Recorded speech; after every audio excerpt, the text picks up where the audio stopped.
नमस्कार साथियों, स्वागत है आपका सिविल लक्ष्य एकेडमी के Chhattisgarh daily current affairs programme में। आज हम देखेंगे 8 जुलाई 2022 के सबसे महत्वपूर्ण प्रश्न जो आपके एग्जाम में आ सकते हैं। पहला प्रश्न है, हाल ही में राज्य की कैबिनेट ने इस पॉलिसी को अडॉप्ट किया है। तो इसका सही जवाब है राज्य इलेक्ट्रिक वाहन पॉलिसी 2022। ठीक है, तो इसको याद रखना है आपको।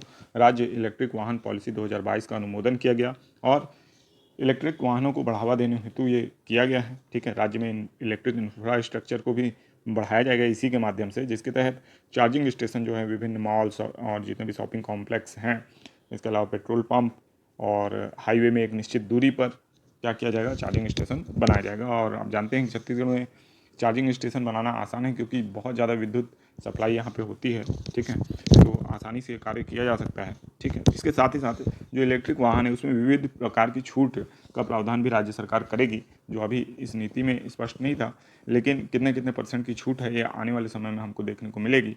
तो जो राज्य में इच्छुक लोग हैं जो ईवी व्हीकल अब यूज़ करना चाहते हैं, टाटा नेक्सॉन ईवी या दूसरी जो स्कूटीज़ हैं जैसे कि ओला इलेक्ट्रिक है या टीवीएस की iQube है, तो इसको ख़रीदने में जो बहुत ज़्यादा रेट देना पड़ता था उसमें कुछ छूट मिलने की आशा है।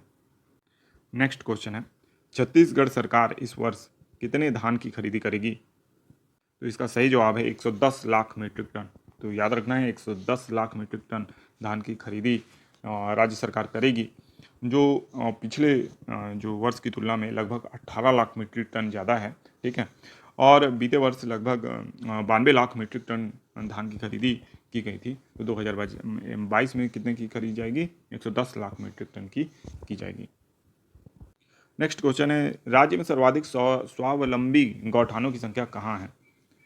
तो इसका सही जवाब है रायगढ़ में। तो छत्तीसगढ़ की सुराजी गांव योजना, जिसके तहत ये नारा दिया गया था, नरवा गरवा घुरवा बारी, है ना, तो उसमें जो गरवा तत्व है ना, उसके तहत गौठानों की स्थापना की जा रही है। और रायगढ़ में सर्वाधिक स्वावलंबी गौठान 279 स्थित हैं, जबकि राजनांदगांव द्वितीय स्थान पे है 221 के साथ, और उसके बाद है जांजगीर चांपा जहां 190 गौठान स्थित हैं। ठीक है, तो तीनों को आपको याद रखना है। नेक्स्ट क्वेश्चन है, स्टार्टअप रैंकिंग 2021 में छत्तीसगढ़ को किन राज्यों की श्रेणी में प्रथम स्थान मिला है? तो इसका सही जवाब है आकांक्षी नेतृत्वकर्ता वाले राज्यों में। तो आकांक्षी नेतृत्वकर्ता वाले राज्यों में छत्तीसगढ़ को पहला स्थान मिला है, ये आपको याद रखना है। और जो श्रेणियाँ थी नेतृत्वकर्ता श्रेणी, इसमें यूपी को पहला स्थान मिला है, जबकि आपका बड़े राज्यों में केरल को पहला स्थान मिला है। और जो संघ शासित प्रदेशों में जो रैंकिंग बनी उसमें जम्मू कश्मीर को पहला स्थान मिला है। ठीक है, तो इसको याद रखना है आपको। नेक्स्ट क्वेश्चन है, छत्तीसगढ़ में कुल स्वावलंबी गौठानों की संख्या कितनी है? तो इसकी संख्या है 3089। ठीक है, तो इसको याद रखना है आपको। और इससे पहले जितने भी रायगढ़ में प्रथम है, राजनांदगांव द्वितीय और जांजगीर चांपा में तीसरा स्थान है, ये आपको पहले ही बता दिया गया है। ठीक है, तो इसको भी याद रखना है, एक फैक्चुअल जानकारी है। अब आप लोगों के लिए एक आसान सा क्वेश्चन है, छत्तीसगढ़ के स्कूलों में प्रार्थना के में राष्ट्रगान के साथ कौन सा गीत गाया जाएगा? राष्ट्रीय गीत, राज्य गीत, झंडा गीत या इनमें से कोई नहीं? तो इसका जवाब आप कमेंट बॉक्स में जरूर दीजिएगा। अब देखते हैं लास्ट वीडियो के रिवीजन प्रश्न। ग्रीन काउंसिल का गठन करने वाला छत्तीसगढ़ पहला राज्य है। Tourism circuit map Gaurela Pendra Marwahi में जारी हुआ। छत्तीसगढ़ की ब्रांडिंग हरित राज्य के रूप में की गई है, तो इसको भी याद रखिएगा। ठीक है, हरित राज्य के रूप में। मोर आखर स्पोर्ट्स फॉर डेवलपमेंट कार्यक्रम यूनिसेफ की मदद से।